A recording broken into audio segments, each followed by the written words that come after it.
सहना भवतु सहनौ भुनक्तु सह वीर्यं करवावहै तेजस्विनावधीतमस्तु मा विद्विषावहै। ओम शांति शांति शांति। हरि ओम।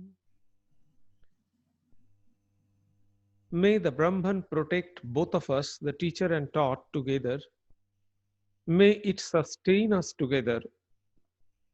May we together acquire the capacity for knowledge. May our study reveal to us its true meaning or be full of illumination. May we not disagree or dislike each other. Peace, peace, peace be unto you all.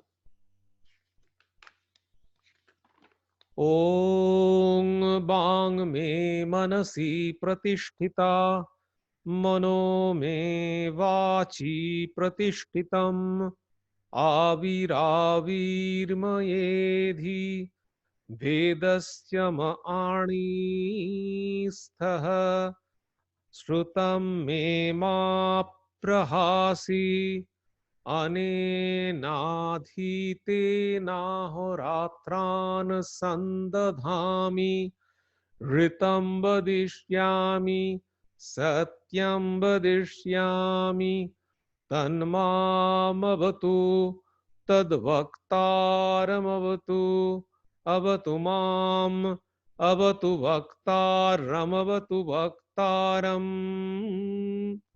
Om Shanti Shanti Shanti.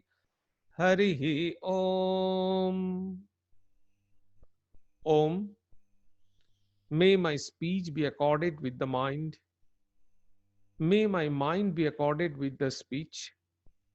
O self-effulgent one Brahman, reveal thyself to me. May you both, speech and mind, be the carriers of the highest truth to me. May not all that I have heard depart from me. May I be able to join day and night through the study. I shall utter what is verbally true. I shall utter what is mentally true. May that Brahman protect me. May that Brahman protect the teacher. May that protect me. May that protect the teacher.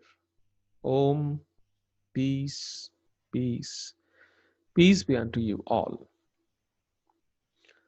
Sarve bhavantu sukhinah, sarve santu niramaya, sarve bhadrani pashyantu, ma kaschid dukkham apnuat, sarvastarotu durgani, sarvo bhadrani pashyatu, sarva sadbuddhim apnotu, sarva sarvatra nandatu. दुर्जन सज्जनो भूयात् सज्जन शान्तिमाप्नुयात् शान्तमुच्येते बन्धेभ्यो मुक्तश्चान्यान् विमोचयेत्. May all be happy. May all enjoy good health. May all see happy events. May all be freed from miseries. May all be freed from dangers. May all realize what is good. May all be actuated by noble thoughts. May all rejoice everywhere. May the wicked become virtuous. May the virtuous attain tranquility. May the tranquil be free from bondages. May the freed make others free. May the Supreme Spirit, the presiding deity of all sacred activities, be satisfied. For he being pleased, the whole universe feels satisfied. Om, peace, peace, Peace be unto you all. Good morning.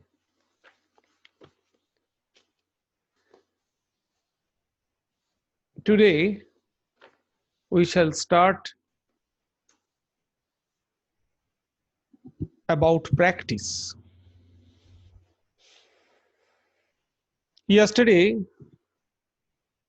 we have learned what. Today we will learn how.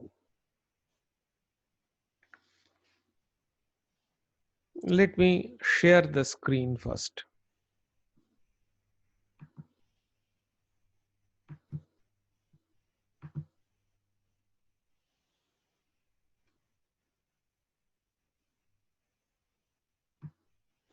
Sorry.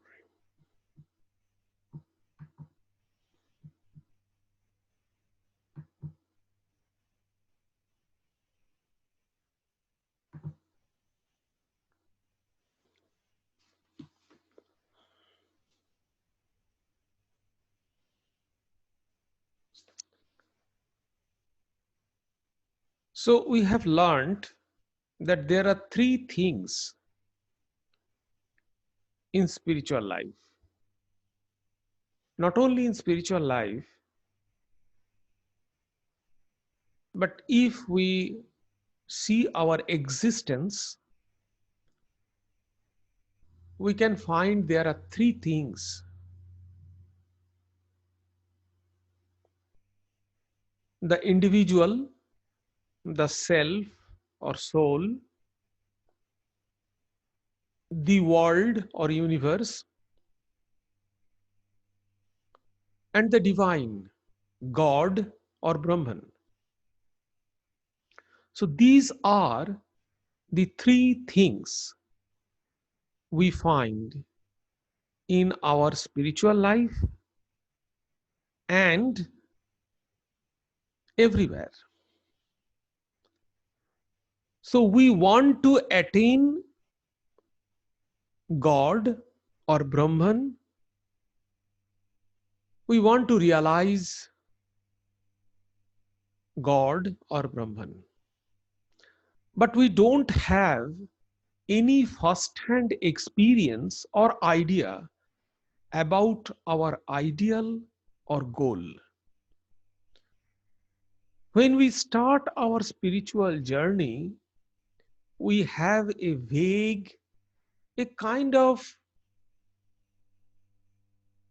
very uh, cloudy impression about God or Brahman. In the darkness of ignorance, we acquired our knowledge about our goal either from books or from spiritual lectures or from other external sources. Our goal is either a symbol or image or some picture or imagination. But absolute truth is not symbol or picture or image or imagination. It is reality. When we worship a picture or a marble statue.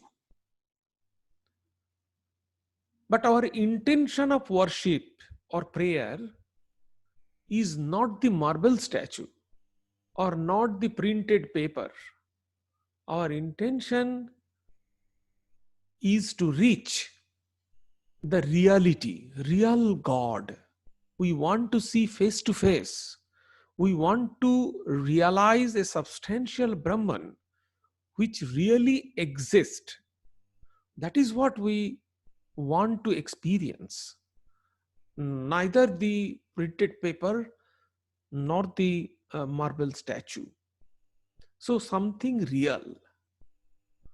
So our fulfillment comes only by realizing the reality, represented by the ideal or goal.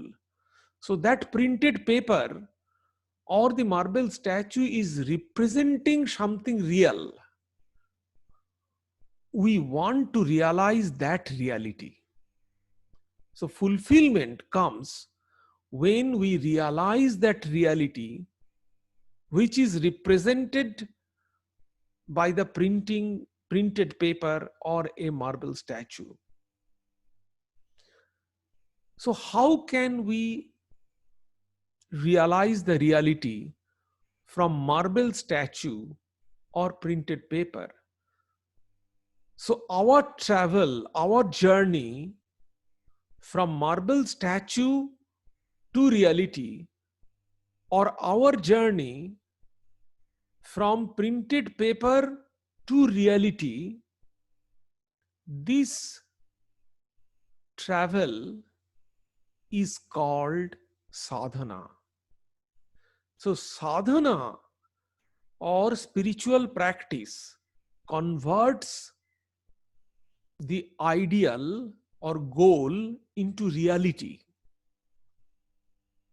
When we start our spiritual journey, we don't have any definite or specific experience about our goal. So spiritual journey is a kind of weird journey, travel to the unknown. We don't know how God is. We don't know anything about Brahman, but we have started our journey. So spiritual journey is a journey to the unknown. And sadhana or spiritual practice reveals this reality behind our imagination. Faith. We talked about faith yesterday, a lot of faith. Faith or Shraddha reveals the ideal or goal to us. That is our determination. That is our one-pointedness. That is our motivation. That reveals the reality from marble statue or from printed paper. And practice reveals the reality behind the ideal or goal. This is the practice and faith. These two things reveals the reality behind that. Take the example when Swami Vivekananda was sent to the Kali temple to pray for his food and livelihood. Sri Ramakrishna sent him there. Before that, Swami Vivekananda, at that time Narendranath, did not have any kind of impression about Mother Kali. To him, before that visit, Mother Kali was a simple marble statue. But on that particular night, Mother Kali revealed herself in front of Swami Vivekananda. So he saw the illumined Mother Kali, the Chinmaya Mother Kali, not the Mrinmaya. So he saw that. So reality revealed before him on that night. And from then on, he surrendered, or he started accepting Mother Kali as divinity, not a marble statue. So this revelation, this illumination from marble statue to the reality, actually faith and sadhana, it takes us. For Swami Vivekananda, it was Sri Ramakrishna's grace. That for us, we have to perform sadhana or spiritual practice. So importance of spiritual practice comes here. It reveals reality before us from our goal or imagination, our ideal. Ideal, the abstract thing. So from ideal to real, this spiritual practice reveals. Let us see how the Indian scripture have formulated this journey of our spiritual life. This is the sadhana. From I to God, the practice we have to do, what I was telling. This is the structure of sadhana, structure of spiritual practice Indian philosophy suggested us. We have to remember two very important things. Number one, generally we take it for granted that Vedanta means everything. Definitely Vedanta means everything, but we have to classify Vedanta as a philosophy and Vedanta as a spiritual practice. These two things are not one and same. Please remember it. Vedanta as a philosophy and Vedanta as a spiritual life. Vedanta is philosophy and Vedanta is spirituality, the way of life. Vedanta is also the way of life. So when we talk about Vedanta as a spiritual practice, that is a different understanding. But Vedanta as a philosophy, that is a complete different understanding. So we have to remember this particular point. Second thing we have to remember, you can see from the diagram that there are two things. One is Jnana Marga, Bhakti Marga, and another is Jnana Yoga, Bhakti Yoga. These two are completely different things. One is path. Marga means path. Jnana Marga. We are following Jnana Marga. But Bhakti Yoga, Jnana Yoga, these are different things. Please try to understand. Please try to remember this thing. Marga indicates the direction on which the goal lies. Marga means it is direction. Jnana Marga means it is the direction of the goal. On the way, we find different kind of hills and gorges and rivers. We have to cross those things. The skill of crossing those hurdles is yoga.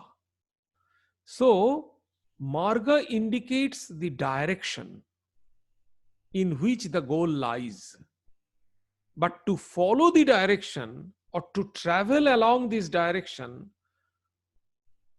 we must have some skills. We should adopt certain spiritual practices, which is called yoga.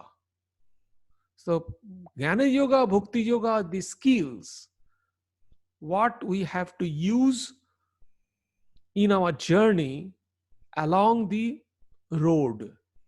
Jnana Marga, Jnana is the road, highways, freeway. So that is the main road, and yoga is the skill. This thing we have to remember. So in Indian scripture, we find there are two types of spiritual practice.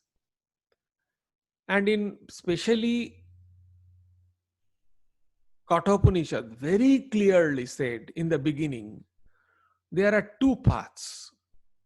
One aiming the highest, which is called Nivritti Marga, and another is aiming the worldly enjoyment, where is Pravritti Marga. So it is very important that we have to select one path. We cannot travel along both the paths at a time.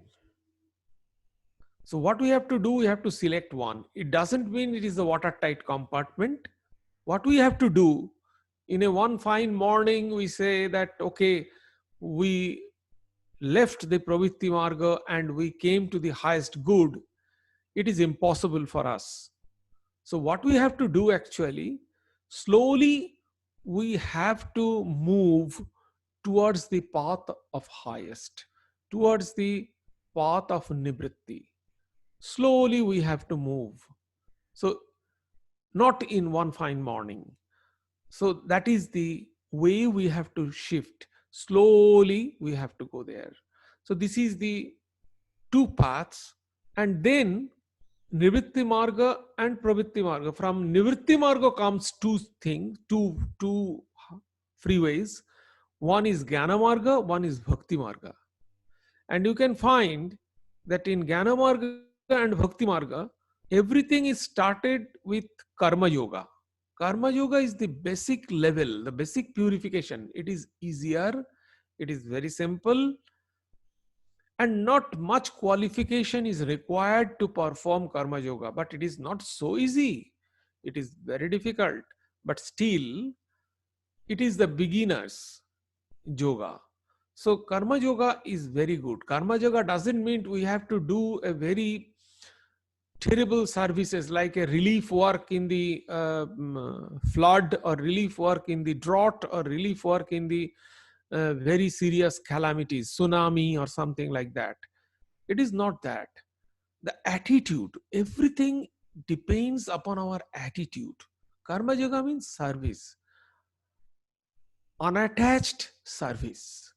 So, unattached service, if I offer a glass of water with all sincerity, with all devotion, that is also Karma Yoga.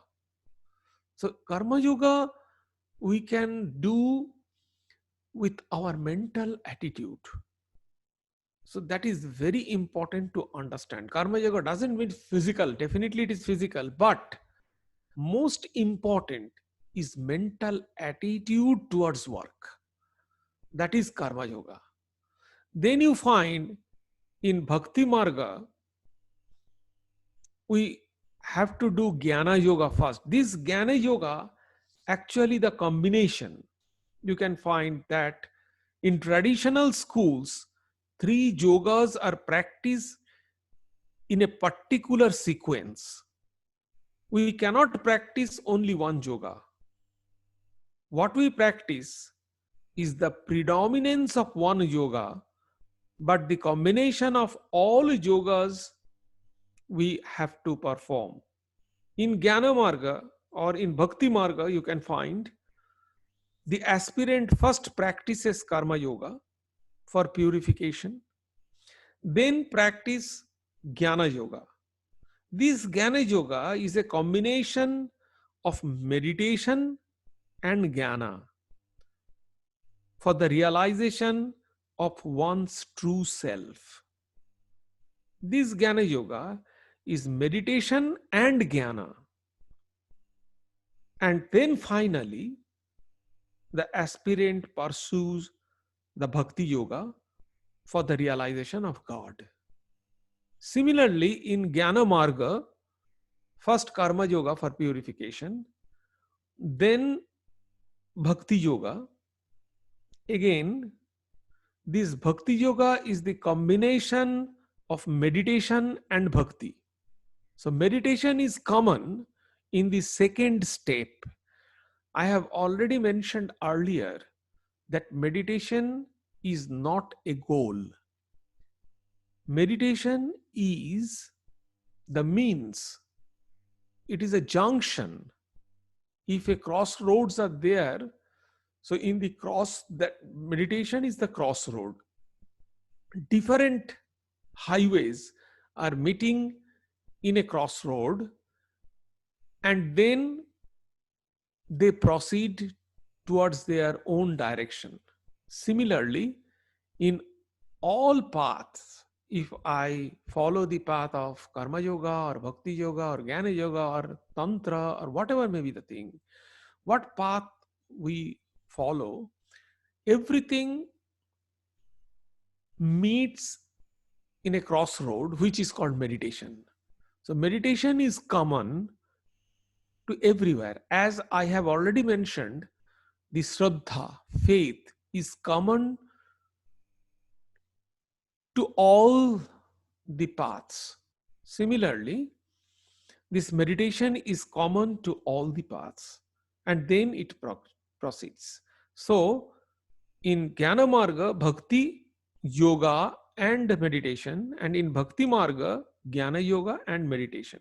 This is the structure prescribed by the scripture. So, next important point in spiritual practice is very, very important. Many spiritual instructors, including I myself, give instructions about the procedure, technique, and methodology of meditation. But all those are only outlines, some hints. Each person, it is very, very important, each person has to discover his or her real path in the depth of his or her consciousness. Each individual, after the instruction, each individual sets or develops his or her own process of spiritual practice, whether it is meditation, whether it is pranayama, whether it is any other practices. In spiritual practice, each individual has his or her own yoga, own methodology that we have to remember. The inner path is not like the concrete road. The true spiritual path is yoga, a living dynamic process of transformation of consciousness. Every person is unique. So every person's yoga is also unique. So each individual has his or her own method of spiritual practice. Those who are sincere, automatically it has been developed. The instruction they get, that is some idea. But when an aspirant seriously start their spiritual practices, then they find that each individual develops his or her own individual practices.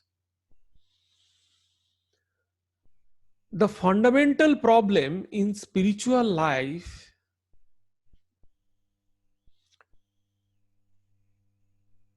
is how to transform one's present state of consciousness. One of the very important reasons of insufficient progress in spiritual life is to practice or follow an advanced technique. We have to understand this thing. Why a person cannot success even though he or she practices meditation or spiritual other practices, but they cannot progress. One of the main reason is that they follow an advanced technique which is beyond their present capacity. We learn from book or from some instructor or instruction, then we try to practice. We are not ready for that. So that's why people cannot, most of the time, they cannot succeed in their spiritual practices. Once Sri Ramakrishna remarked indicating a devotee by name Ishan, who for a long time practiced Purascharan. It is a tantric practice, methodical repetition of God's name. So he was practicing that for a long time. Then Sri Ramakrishna remarked, I was noticing Ishan, why he has not achieved anything. What can be the reason? He practiced the Purascharan for 5 months. That would have caused a revolution in any other person. So Sri Ramakrishna watched that there are persons who are practicing seriously, but they cannot get the success. It is because it is beyond our limit. We are not. So main thing of spiritual practice, we have to remember these three things. Spiritual practice can produce real changes only when it satisfies three conditions. Number one, simplicity. Number two, intensity. And number three, constancy. What is simplicity? These are the spiritual practice. It gives us, we think we have to do meditation, 2 hours meditation, 3 hours meditation. When we were novices, just joined in the order, it was our desire that we would sit for meditation 2 hours, 3 hours. So we want to, at that time, we wanted to sit for meditation hours together, 1 hours, 2 hours. So one day I asked one of the senior Swamis, Swami, I try my best to sit, but I cannot. Why? Then that Swami said, what is your objective? To realize God or to sit for a long time?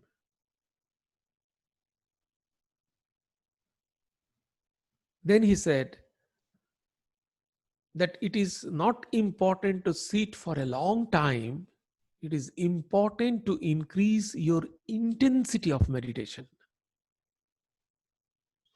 So that is most important.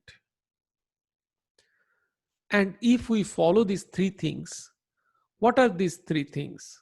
Let us see. Some simple spiritual practices. Prayer. It has a tremendous impact in our life. Generally, we always discuss about Vedanta and especially the Advaita Vedanta. But prayer, it has a tremendous impact in our life. Prayer, worship, external or internal, remembrance of the chosen deity, self-surrender, singing his glories. These are all devotional path. Then comes the non-dual path, self-analysis, self-inquiry, then karma yoga, serving people including holy men, and then karma yoga.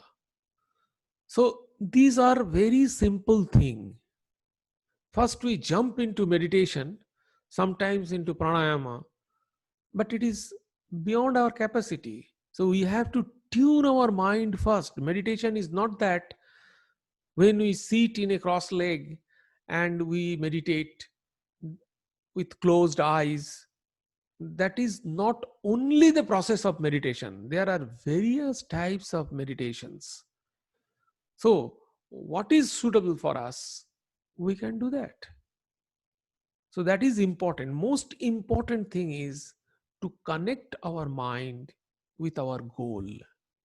In Patanjali Yoga Sutra, the definition of meditation is given in this language.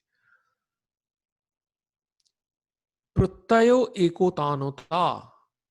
Pratyaya means one pointedness, the vritti. Vritti.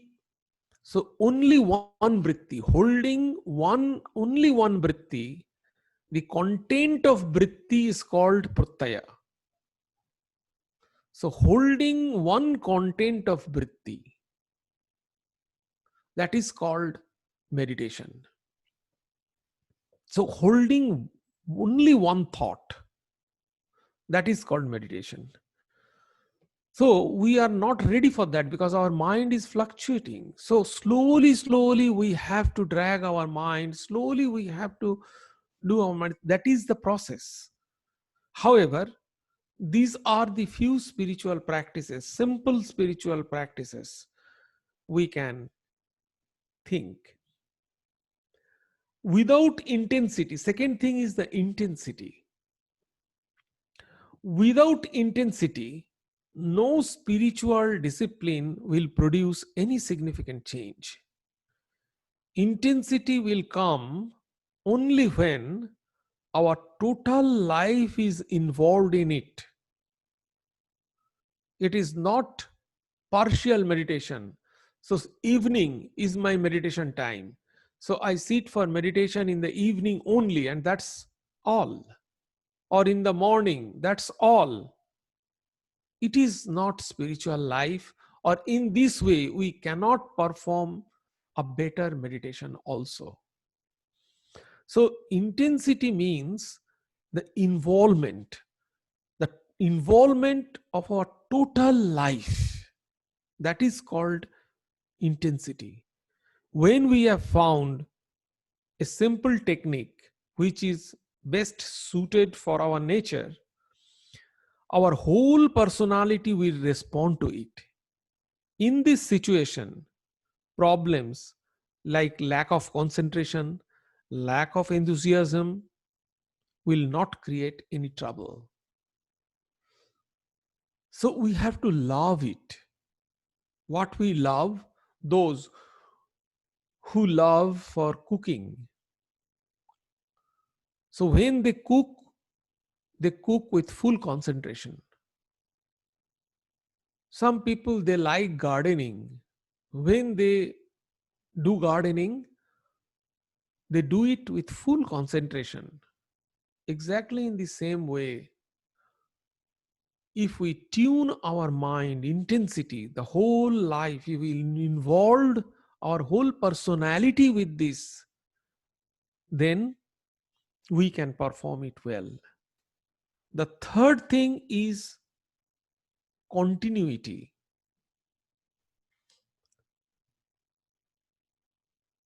Continuity is, it makes our spiritual life effective. When you have found the right technique, you will find that at least a part of your mind is continually working on it. Yesterday, I referred to it, Sri Ramakrishna's teachings. I referred the example of toothache. When we have the toothache, at that time, whole day we are doing work, but our mind is connected with that pain. So, exactly in the same way, our part of our mind is continually working on it. You will then be able to pursue the spiritual practice wherever you are and whatever you are doing. So you can do something, but at the same, but your mind is connected with something. So this is when our spiritual heart opens, we find a center of consciousness within to hold something. Then we can connect ourselves with that point within, with that awareness within, while doing any other jobs. So that is the that is called continuity. So this continually, we have to be connected with our spiritual heart. So these three things, our spiritual practice will be very simple. I have already displayed the list. That should be very intense, and the constancy must be maintained. It is continuous. So when these three conditions, simplicity, intensity, and constancy, are followed, one plunges deeper and deeper into one's consciousness and shortly discovers one's own path. One will find then that though the new developed path contains the element of karma, dhyana, bhakti, and jnana, yet it is none of this. It is one's own independent, unique path. It is a completely independent yoga. Once it discovered, more than half of the struggles in spiritual life will be over.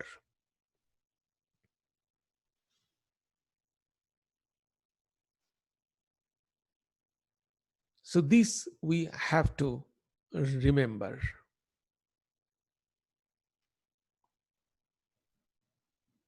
Now you can open for question.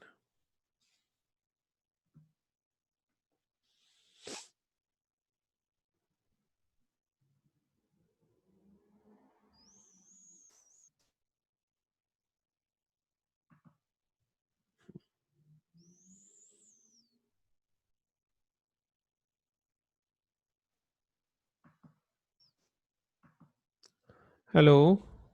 Yeah.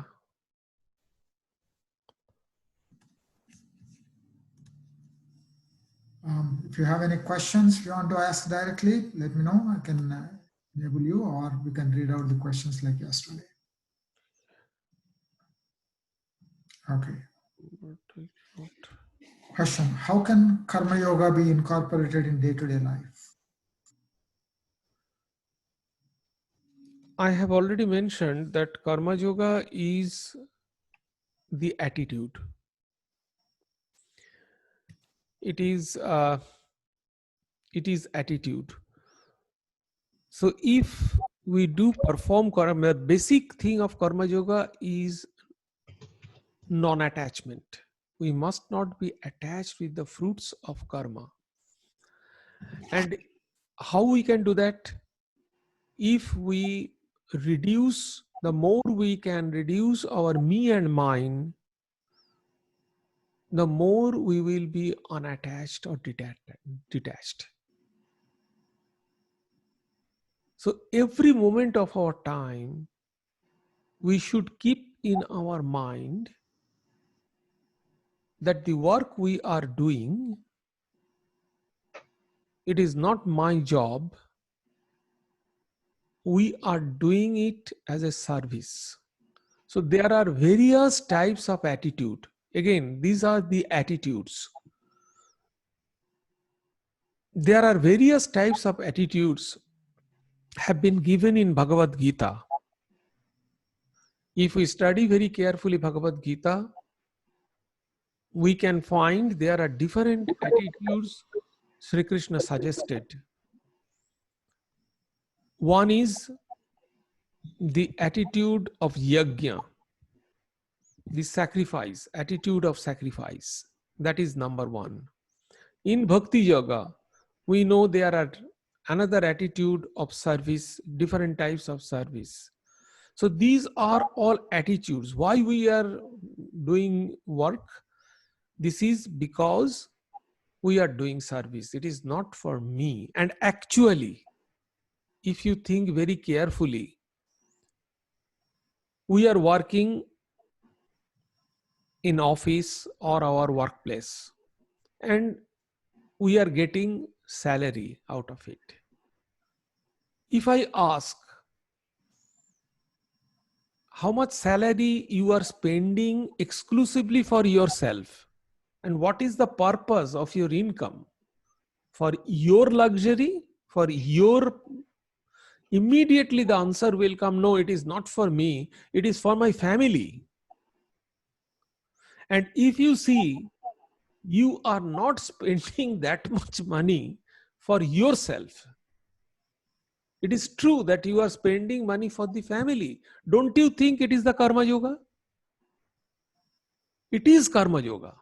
We are doing Karma Yoga, but we are not aware of that. So when we can perform Karma Yoga with awareness, that will give us result. So we can perform Karma Yoga in every moment of our life, but for that, certain maturity is required. So we have to know what are the attitudes we can adopt for Karma Yoga, because this is attitude. What are the attitudes? There are various types of attitudes we can adopt, which is suited for me, which I can easily perform. So we have to take up that, and we have to follow that attitude throughout our life. And slowly we can find that every moment, every thought, every action will become Karma Yoga.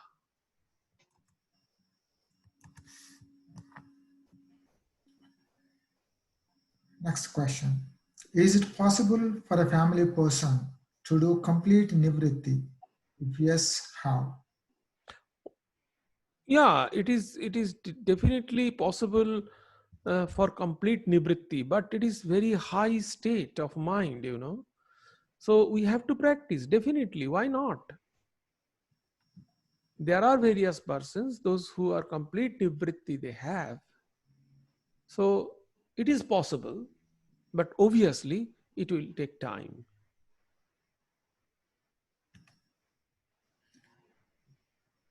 How can one find one's own right path? What is right for them?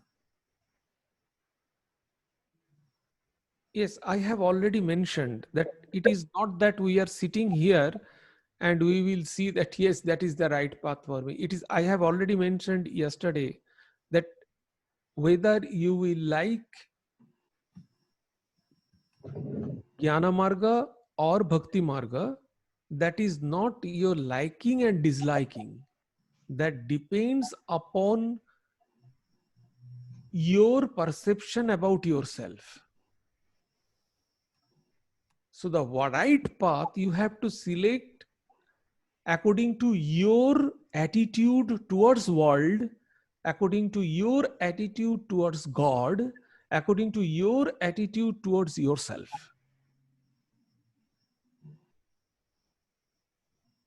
Nobody can select what is the right path for anybody else. Only he or she has to find it. And it depends upon his or her attitude towards his or herself. What his attitude towards himself. I have already mentioned yesterday. Our yesterday's class was that if I think I am a spirit, I am not the body, I am not the mind, then I have to adopt the path of Jnana Marga. My object, my goal will be the spirit, Brahman, without form, because I consider myself a spirit. But if I consider myself, yes, an individual, then my God will be definitely individual. Swami Vivekananda said in one place that if a cow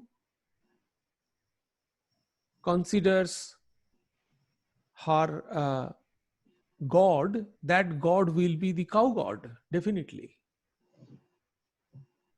The tiger's God will be the tiger God, obviously.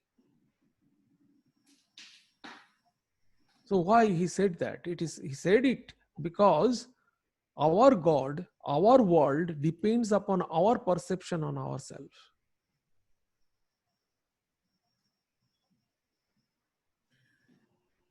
Can one achieve the goal via only Karma Yoga? without going through jnana or bhakti marga? What is that? Can one achieve the goal only by karma yoga without going through the jnana or bhakti? Okay, it is, I have already mentioned that the karma yoga was emphasized, karma marga. Please try to understand. Karma marga. Now you have understood what is the difference between marga and yoga. So karma marga was emphasized by the Mimamsakas. But ultimately, it was not accepted as an independent spiritual path. Only Vaisheshikas and Mimamsakas, they say that we have to experience the fruits of our past karma. It never be extinguished by any kind of spiritual realization.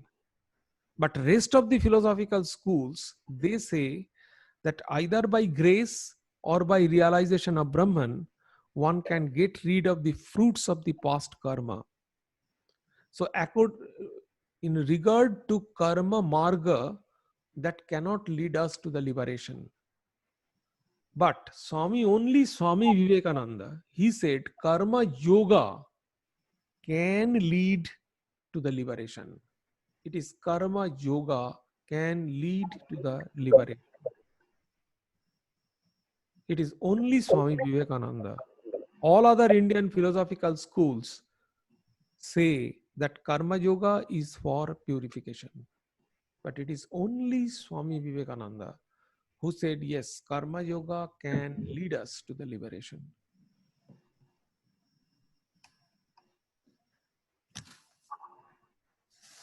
A question. Your presentation is very clear and sounds so simple, but I have not found it to be easy at all. Do I need to pray for willingness? There are Our next session is, I think, our next session is, seventh session is for prayer. We shall explain it. Our seventh session is exclusively for prayer. okay. The other question: how much freedom does the individual have in developing a relationship with the Ishta? How to use our imagination? Can you please repeat that question? How much freedom does the individual have in developing a relationship with the Ishta?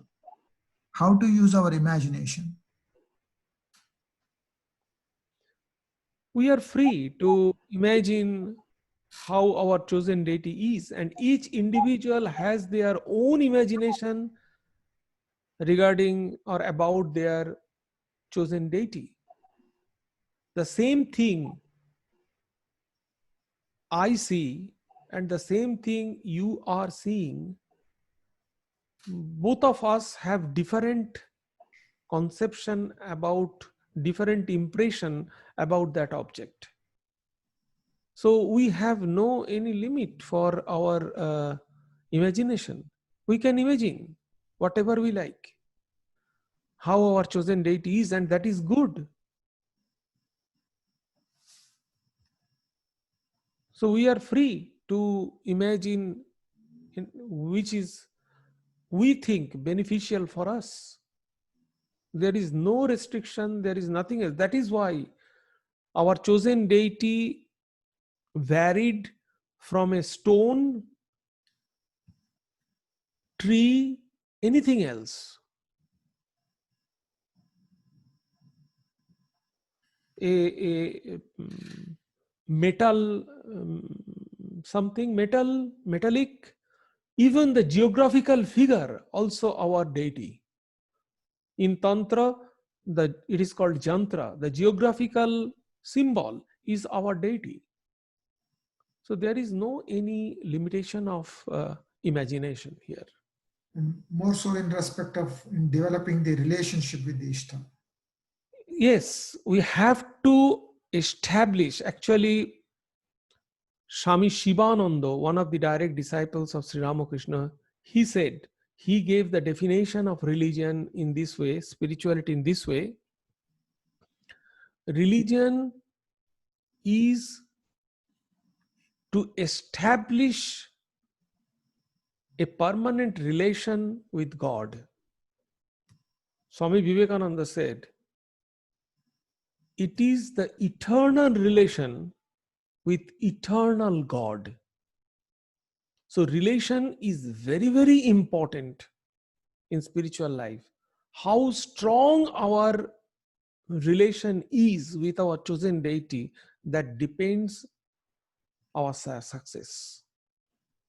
So our relation with our chosen deity, we have to establish, and accordingly we have to set everything. One can only give you the idea. As for example, if my guru instructed me that my chosen deity is Mother Kali, then I start meditating on Mother Kali.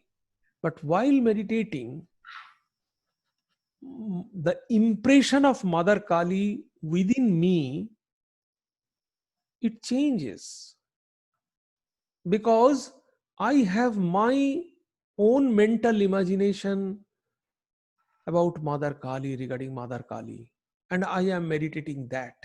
It will not match with any printed picture, it will not match with any instruction, it will not match with anything else. The instruction, the printed image, everything will, everything is some kind of idea, some kind of suggestion. But when I really start my spiritual journey,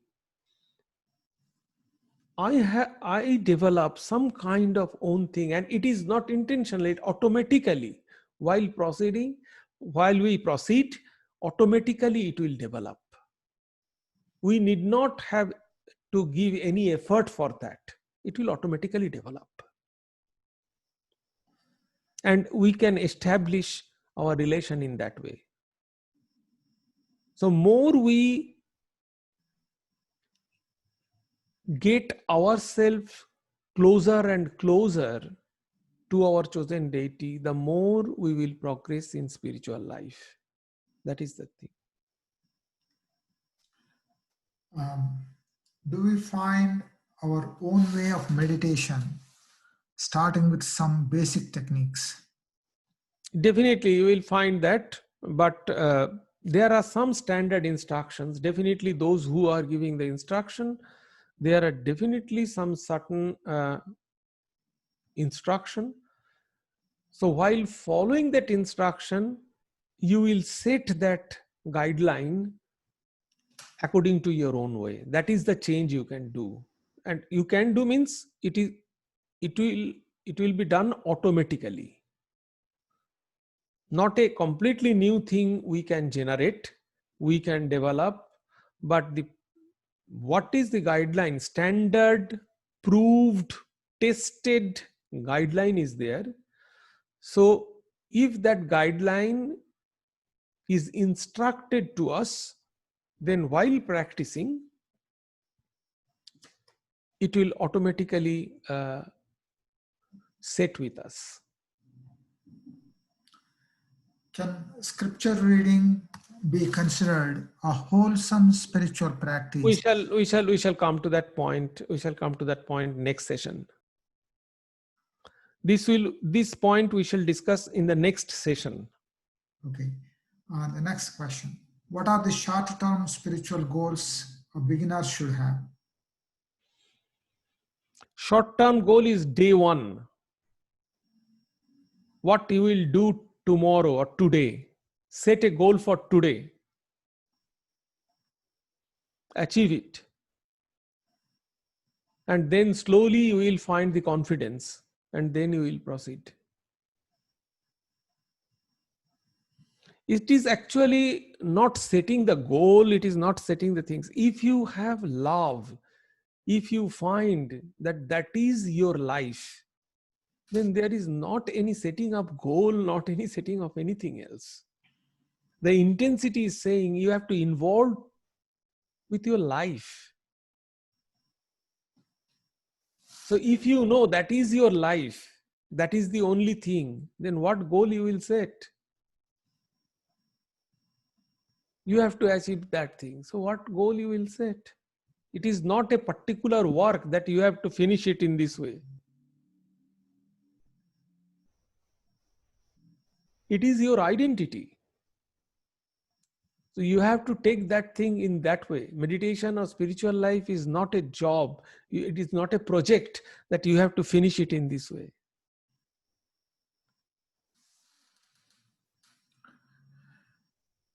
Karma Yoga with unattached attitude and the intensity with complete love for work seems somewhat contradicting, wherein love for something binds No, us. it is not. It is not contradictory. It is not contradictory because I have a lot of examples. If you are familiar with the monks and activities of the Ramakrishna order, you will find that. I can give the example from my life. I am now working at Berkeley Vedanta Society, and I am trying my best. I don't know how far, but I am trying my best and sincerity to do any work. If tomorrow my authority instructs me to go to another center and serve there, I have to go there and I have to give the same intensity in that center. So do you think this is the sign of attachment? All the Swamis of the Ramakrishna order, they follow the instruction of the authority and they give their best to their respective centers. And when they are instructed to post another center, they go immediately and they give the same work, same sincerity, same dedication to that particular center. So what do you think? They have the love for their center. At the same time, they are showing the detachment. So love for work and detachment, it is not contradictory. It can be done very easily. And we are doing that. When you are working in a particular corporate company, you are giving your best. And when you are leaving your job and join to another company, in that company also you are giving your best. Do you think that there is any contradiction of this detachment and your sincerity and love and dedication? I don't think so. So in this session,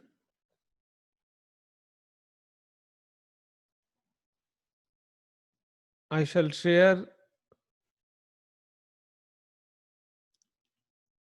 how to develop faith or Shraddha. This is the topic of this session. How can we develop our faith or Shraddha? Let me share the screen again.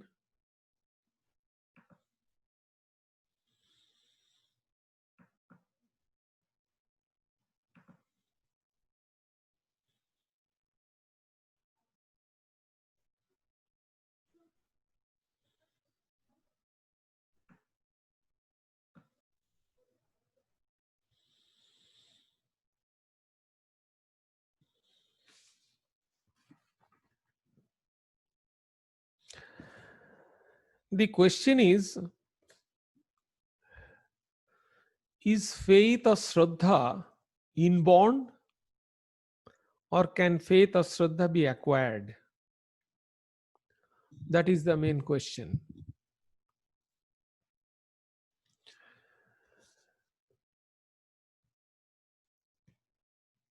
On the one hand, we cannot ignore that past samaskaras or the result of the effect of karma is acting on us. From this point of view, faith is inborn. On the other hand, we know that a child of parents with political or secular convictions may show religious convictions. Parents strongly believe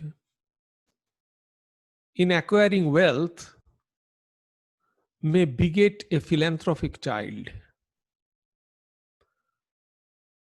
How could all renouncing Buddha was born as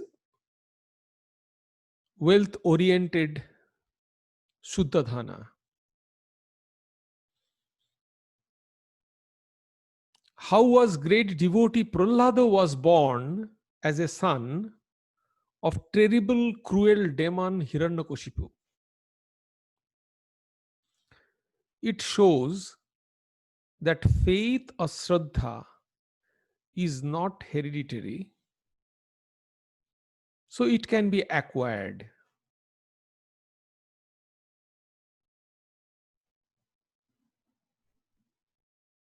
Not because of personality and view of highly influenced by our nature. We know that we have the influence on our personality, the influence of sattva, tamas, and rajas. It is working on us very intensely. Then all these critical situation, what will be the answer? The answer is whatever may be the past samaskara, Vedanta says, Vedanta gives the hope that what you are doing now, it is because of your past karma. Now what you are doing, you will get the benefit of that in future. So Vedanta says we can design our fortune. If I do good karma, then our fortune will be good. So it is in our hand. Neither it is in the hand of someone who is sitting over the sky, but it is in our hand. We can design our fortune. That is the hope Vedanta gives.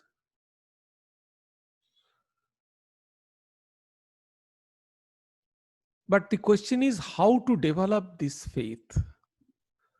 I have a list with us. First is study. In the previous session, there was a question about study. I would suggest we can develop our faith by study. Now the question is, what you would study? First, the selection of the book, what you would study. Definitely the good books and the scriptures. I would suggest you few good books. Gospel of Sri Ramakrishna, Life and Teachings of Holy Mother Sarada Devi, complete works of Swami Vivekananda. Then there are Eternal Companion and other spiritual books. Any spiritual book you can read. So this is, but why should we study? That is the question. Definitely the suggestion is study, but why should we study?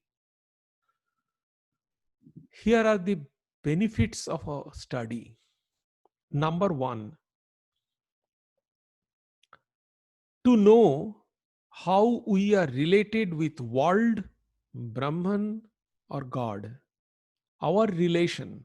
So we were talking about our relation, establishing a solid relation with God. So the more we study, the more we come to know our relation with God.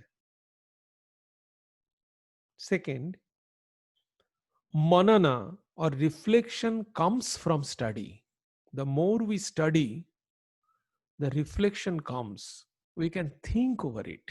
Only study is not sufficient. We have to reflect on what we have studied. I can give you one example. Even the lecture you are listening to, you have to discuss on this topic. When Sri Ramakrishna was in Dakshineshwar, he used to instruct his niece, whose name was Lakshmi Didi. She was there, Sri Ramakrishna's niece. Sri Ramakrishna would instruct Lakshmi Didi that, you see, whenever you and your aunt is free, please recapitulate what you have heard here, means in Sri Ramakrishna's room. That means what Sri Ramakrishna have discussed, if they get any free time, they should discuss the same thing between them. So this is the, in even we saw in gospel also, that when the young devotees, they would come to Sri Ramakrishna's Dakshineshwar room, Sri Ramakrishna instruct them, please discuss something. So this discussion on these things is very important. This is the reflection. It helps. If we can independently and individually think this thing, that is very helpful. If not, then we can discuss among the same minded person, same minded group. I can come to that point, that same minded group. The third is study keeps our mind in the higher plane. It is very important. Study keeps our mind in the higher plane. And when we think, because it is in the intellectual plane is very closer. It is the subtler plane, you know. We knew that there are five planes, five levels in our personality. So the intellectual level is very higher level, very subtler level. So it is very closer to our intuitional level. When we can have love and joy from study, from knowledge, our basic temptation will go. So slowly we have to develop love towards knowledge, and then our basic temptation will go. To develop a philosophy of life, study helps. It is necessary to develop a philosophy of life. Study brings intellectual awakening. And the most important thing is that study keeps our mind at the present. What is meditation? Meditation is to keep our mind at the present. And study helps us to keep our mind at the present. I can give you one example. It's a very interesting example. If you are reading something, if our mind is not at the present, we cannot understand. We will read, mechanically we will read. But after completing the page, we find that, okay, nothing has been registered. We cannot understand anything. So we have to go from the first line and we have to read again. Why it happens? It is a very common experience. Why it happens? It happens, it is because when we are reading, our mind is roaming somewhere else. We are not at the present. So, mindfulness is to keep our mind at the present. Meditation is to keep our mind at the present. And this study helps us to keep our mind at the present. So, study has a tremendous importance in our spiritual life, and it helps us to develop faith. Now, the question is how to study.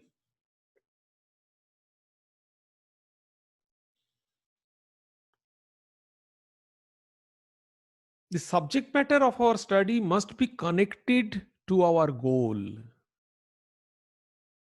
That is most important. The subject matter we shall take in scripture, in Upanishad, it is very important what to study, how to study. It is very, very important. So, the subject matter must be connected with the goal. If I am a spiritual seeker, what use I will have if I read the agriculture kind of thing? It is not connected with my goal. So, always before study, always check it that whether the subject matter is connected with your goal or not. That is most important. Swamiji said, go to your room, close the door, open the book of your life. Swami Premananda ji, also one of the direct disciples of Sri Ramakrishna, Swami Premananda says, ask yourself persistently, what have I learned from it? Such kind of self query strengthen our faith. What have I what have I learned from here? What I am doing here? Why I am doing this here? So this kind of introspective question is very important to encounter oneself in the depths of one's consciousness. By asking such question is the first milestone on the path to spiritual maturity. So we have to ask this kind of question. This kind of question is very important to interact. It awakens us. If always we ask this type of question to ourselves, it charges us, it awakens us. For developing faith, the second point is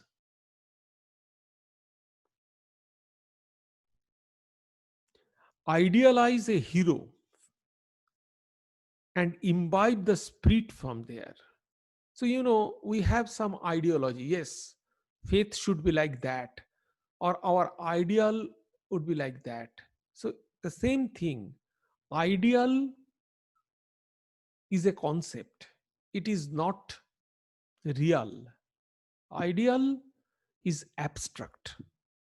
So, ideal has no value, ideal has no importance if it is not connected with some reality. So, how we can connect this ideal with reality? We have to select a hero figure who is our ideal. So, from his personality, from his life, we can see the reality. As for example, if we can idealize Swami Vivekananda, so from the life of Swami Vivekananda, we can get the reality. Yes, Swami Vivekananda did that. It is a historical fact. So Swami Vivekananda did that.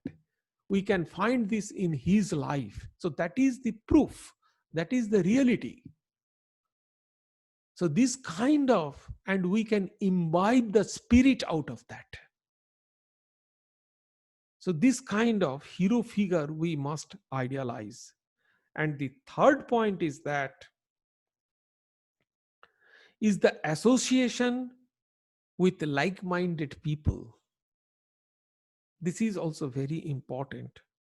Those who have very powerful conviction, this homogeneous group is very important. We must mix. Swami Sri Ramakrishna also advised that to M, who composed that gospel. He instructed M, to whom we shall mix. He instructed Swami Sharadananda that you go, Naren is there. He is a very good boy.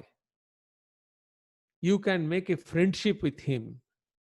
So he used to send few people.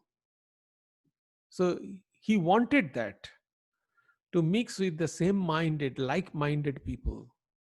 This homogeneity is very important in the preliminary stage, at least. In other words, we need holy company. In the Gospel of Sri Ramakrishna, he described different benefits of holy company. Number one, attraction towards God increased. If we have holy company, it charges us. So attraction towards God increased if you have discussed for while discussing everything. It is a churning, So if we discuss this thing, it is a churning. It is a kind of churning, and it in Eternal Companion, Swami Brahmananda ji said that if we discuss this kind of thing, automatically all other useless talks will go far away. He gave a caution. He said that you see, if we just gossip, he reminded us again and again, but please don't go for gossip. And what is the topic of our gossip? When we start our gossip, it is very healthy discussion. But slowly, it will go down and down and down. Maybe it will start with football, it will go to the football, then it will go to the politics, and ultimately, it ended up with criticism to others. So, Swami Brahmananda ji warned us again and again, be careful while we gossip. He said that don't gossip more than 3 minutes. Then longing for God increased in the same group, homogeneous group. And then the faculty of discrimination between real and unreal increased. What is good, what is not good. The discrimination is very important. Actually, Holy Mother was asked, what is the sign of a pious spiritual person? So Holy Mother replied that a holy, pious, religious person have a very clear discrimination. And you see, the first step of spirituality is discrimination, and the highest step of spirituality is also discrimination. Discrimination has a very important role in our spiritual life. So if we have these like-minded people, the group of a like-minded people, then Sri Ramakrishna said that the faculty of discrimination between real and unreal increased. So there are steps of discrimination. First, we should discriminate. If we want to do some work, we have to discriminate. It is good or bad. It is permanent or impermanent. For this work, whether many people will be benefited or only one person will be benefited. So in this way, it is truth or untruth. So in this way, we have to discriminate. If we take up a particular job or project, we have to discriminate in this way. Then in the higher state, the seer and seen, and ultimately whether it is self, it is or non-self. These are the higher, slowly, gradually, there are 7 steps of discrimination. So gradually we have to go one by one, one by one, one by one. For our case, we are in the lower level. So it is good, bad, truth, untruth, permanent, impermanent. So benefit for more people or less people. So this kind of discrimination we can do. So here Sri Ramakrishna said that if we mix with the like-minded people, then our discrimination will increase, that which is real or unreal. So these are the 3 important suggestions for developing faith. Study. Please accept a hero figure as an ideal, and then please mix with the like-minded people. These 3 things are very important, and it helps us to increase our faith.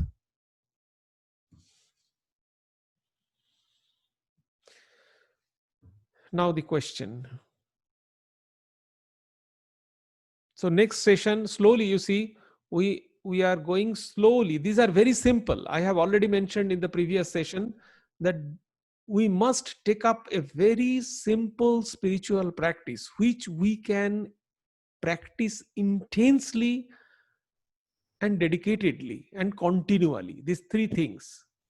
Simple practice, it must be intense, and we should do it continuously every moment. So these 3 things we have to remember when we shall plan our spiritual practice. So in the next session, we shall go to the direct to the spiritual practice, prayer, worship, and meditation. The next session. This is the spiritual practice in Bhakti Yoga, and the final session will be spiritual practice in Advaita, in non-dual path. Now, please question. From the last session, Swamiji, so the questions, that a couple of questions that we left off in at the end. One is that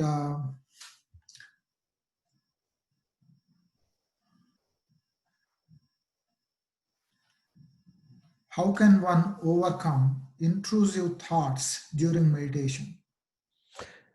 Intuitive. You are talking about intuitive thought. Intrusive. That's Inclusive thought. Okay. intervening thoughts. Inclusive thought. Yes, it is. It is step. It is a step. When we sit for meditation, the first thing is that I have already mentioned in our first session. If you are meditating on some object, what is the, this is the question from my side. What is that thing which hold the image tightly?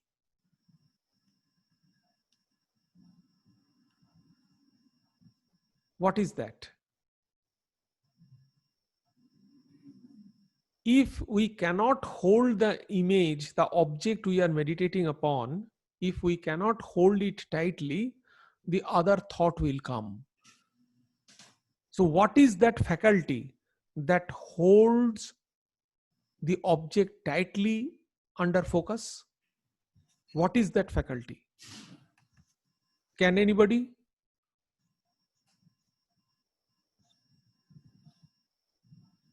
Emotion. No. It's the mind. No. Consciousness. No. Concentration. No. Swamiji, I hold the picture that I've meditated on. I have that picture constantly in my mind. I hold that visually in front of me when I'm meditating with my No, eyes I am closed. not. I am not talking about physical visual. Love. But it's Swamiji, mental. Discrimination. It becomes mental. Once No, we're meditating, it's okay. not. like, Swamiji, Yes. I have something that is love for the goal, optimism that we can reach the goal, and yeah, love for the goal and having faith that whatever we're doing, practice or advice from the guru will Right. help us reach the goal. No, but I have Love. mentioned in the first session that one faculty we have to generate, and that has the very important role in our spiritual practice, and that particular thing is holding the image under focus when we are meditating. It's a will, Swamiji. What is that? Will. Yes, will. Who is that? Thank you very much. Jitin. It is will. It is will. And I have already mentioned that that is the flow of will we are sending to hold that image. So the more we exercise that will, the other thought will not come. And another important thing is that if we love our object, if we love, then nothing will come. You know, we love our children, we love our spouse. So when we think about these things, no other thoughts come in between. So if any other thoughts, there is no technique at all. If any thoughts, destructive thoughts come in between, then our intensity, our love, our dedication, our sincerity, definitely we would consider there is a lack. There is something is lacking. So try to hold this carefully, love it, embrace this kind of vibe intensely, then the thought will not come. That's for sure. And definitely overall practice.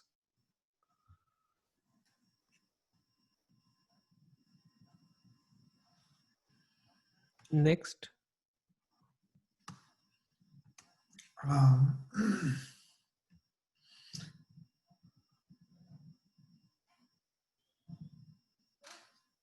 what about chanting our mantra as a spiritual practice? Yeah, definitely. This spiritual mantra has a tremendous impact, no doubt about that.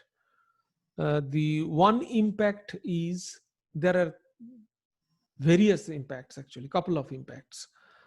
One very simple impact is that I have already mentioned the impact we get by reading a book, by study a book, to keep our mind at the present. So one complaint we are asked that while meditating we feel tired and a kind of dozing, a kind of sneezing, it comes. So what is the way out? When we sit for meditation, it feel kind of dozing, we feel sometimes. So what is the way out of it? We do it because our mind is flying, our mind is not at the present. So if we perform japam, repeat the name of God, then we will not feel that. When we will sleep, immediately the repetition of the name of God will stop. So that is a good help. This is very simple, but there are other very, very important impacts in our life also. Yes, definitely. Japam of repetition of the name is very important.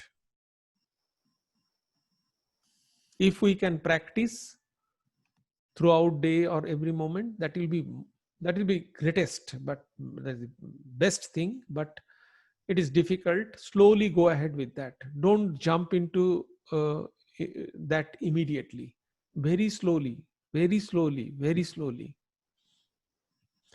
Because our senior swamis, they instructed that when you try to practice the repetition of the name of God every moment, proceed it very slowly, very slowly. Next. Does Buddhism say the world and God are simply projections of the mind? And is that the same as saying that how we view ourselves determines how we define the world and God? Does Okay, it this question literally- is completely philosophical question. Although we are not dealing with any philosophy, we are in the spiritual realm right now.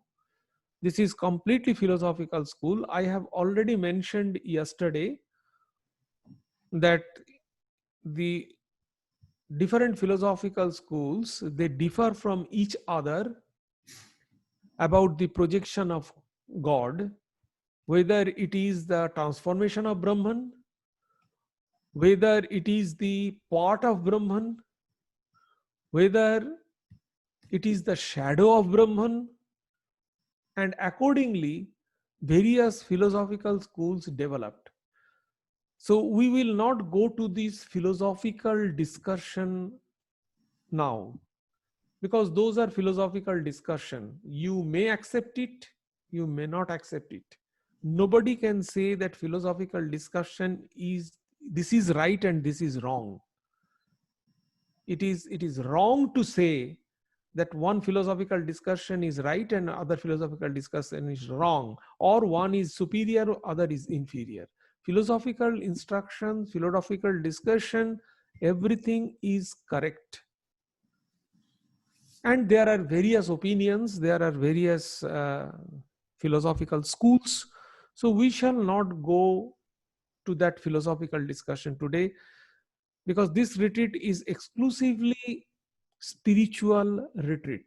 We want to improve ourselves. It is the practice, not the intellectual jugglery. So philosophy is intellectual, but this is spiritual. There is a difference. I have already mentioned this. Please try to create a differentiation between philosophy and spiritual. So this discussion is philosophical discussion. Yes, definitely I know that Descartes said whatever in your mind, your projection is that.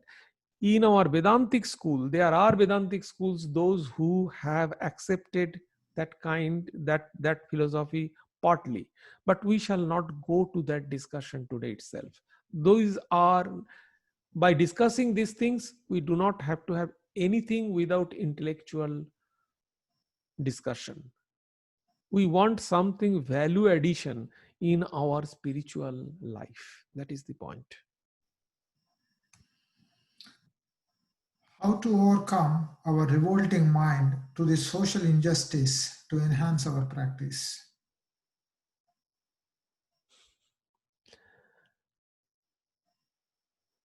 I do not understand that social justice. Yes, definitely there are social workers, those who are doing this. I appreciate that. But we are spiritual seeker. We cannot do anything in the social plane.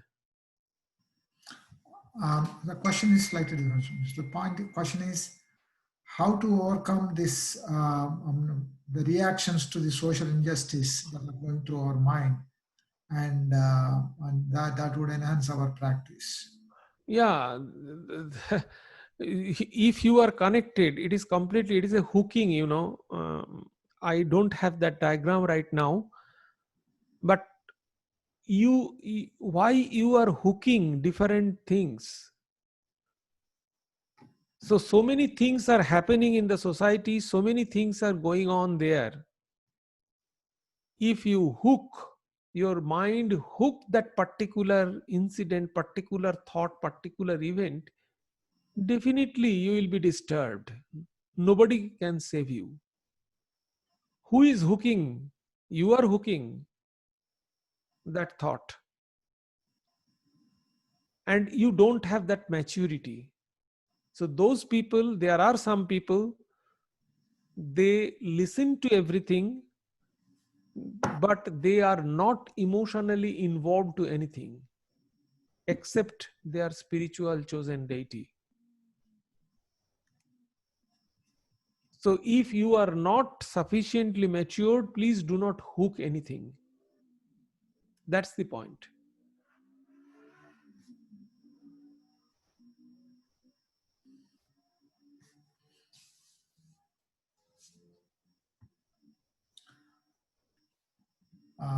Another question is,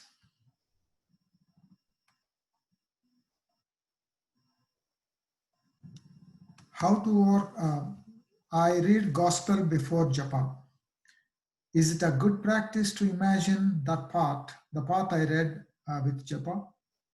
Yes, actually, I suggest every day read something, because we have already discussed the importance of study. Please read some spiritual book every day, at least one page. It is very good a habit. I know many senior swamis of our order, they read at least one page every day, definitely, especially from gospel, but any book from Swamiji's complete works, any book, from any book, please read at least one page every day. That is very important. And no matter whether you are reading it before japam or after japam, no matter. I have already mentioned that your yoga you have to set. What you are feeling effective, please go ahead with that. There is no any hard and fast rule.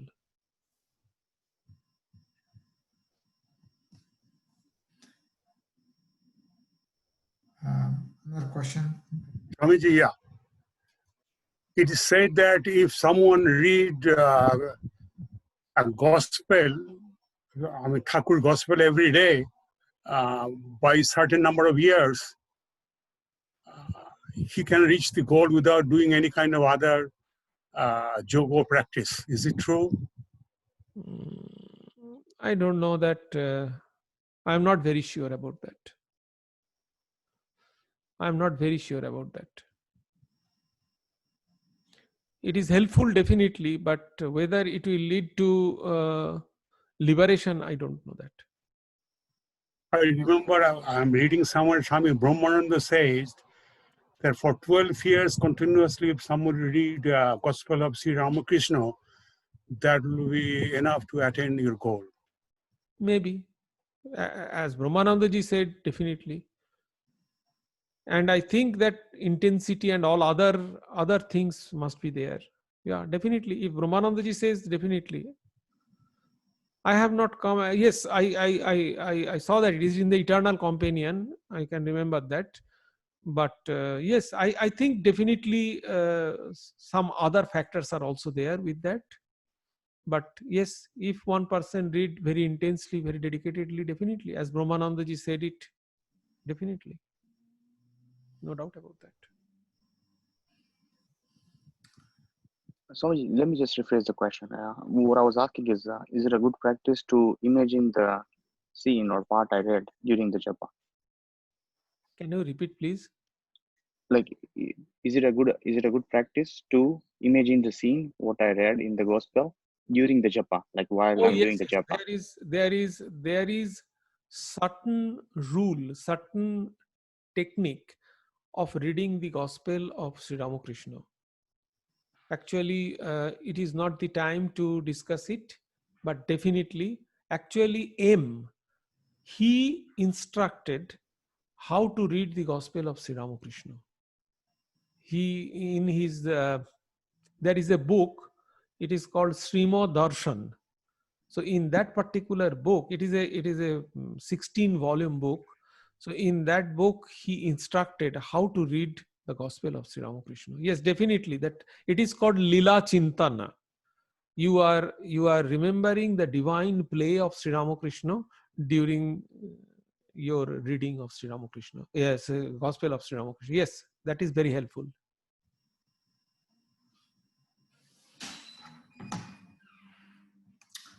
Um, donating money to research, do you construe it to be karma yoga? Anything can be, I have already mentioned that anything can be karma yoga. If you offer a glass of water, that will be the karma yoga. But the most important thing is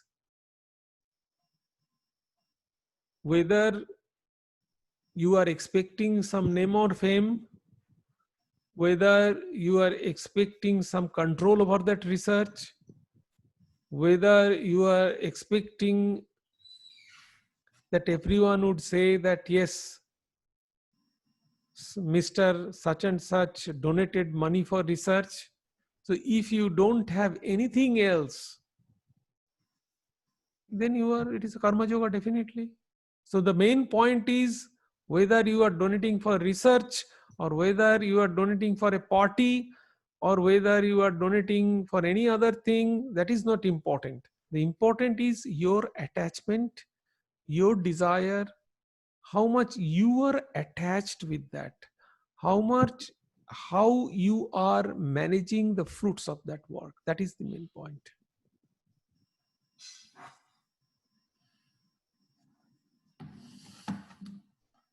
Um, how do you suggest we incorporate sadhu sangha in our lives in modern times in USA? Oh yes, it is very simple and it is already given everywhere that if you cannot find this sadhu, definitely this is the question in modern times, how can you get the quality swamis, quality sadhus everywhere? It is difficult to get that. But whoever have accepted these values in their life, they may not translate it in their life, but they have accepted the value. As for example, if you ask any swamis, have you realized God? Definitely it is the best thing to realize God, but whether that person believe that God can be realized, if a person has a conviction that yes, God can be realized, if that person has a strong conviction of that, that is 50% enough. Because what we are doing, we have a particular notion that if we practice something, that is the practice. It is not that. According to Vedanta, knowledge, if you have knowledge, we are discussing so many things, and you are knowing that thing. So your ignorance is being dispelled by knowing this thing. So this knowing is also kind of spiritual awakening. This knowing is also kind of spiritual advancement. So this is also spiritual practice. So the more you know, the more you will find you are awakening, your spiritual practice is going on. So the point is that if you cannot find that kind of Swami, or those who have accepted the ideals perfectly, they are also good. And if a person is practicing one or two things, they are also good. And if you cannot find anything, the book is your companion. So that is the point. We cannot find Sri Ramakrishna, but we can find the gospel of Sri Ramakrishna. Buddha said that when I will not be there, my teachings, know it, I will live through my teachings. So that is important. So the books, that is why the reading of holy books is very important. So we can consider the holy books are the Swamis, are the holy company. Talking about the books, the question is, what is the difference between Gospel of Sri Ramakrishna and then the Great Master? I would suggest please go through it. The Gospel of Sri Ramakrishna is Sri Ramakrishna's teachings, and Great Master is Sri Ramakrishna's life. So there is a difference between life and teachings. So Great Master is life and Gospel is teachings.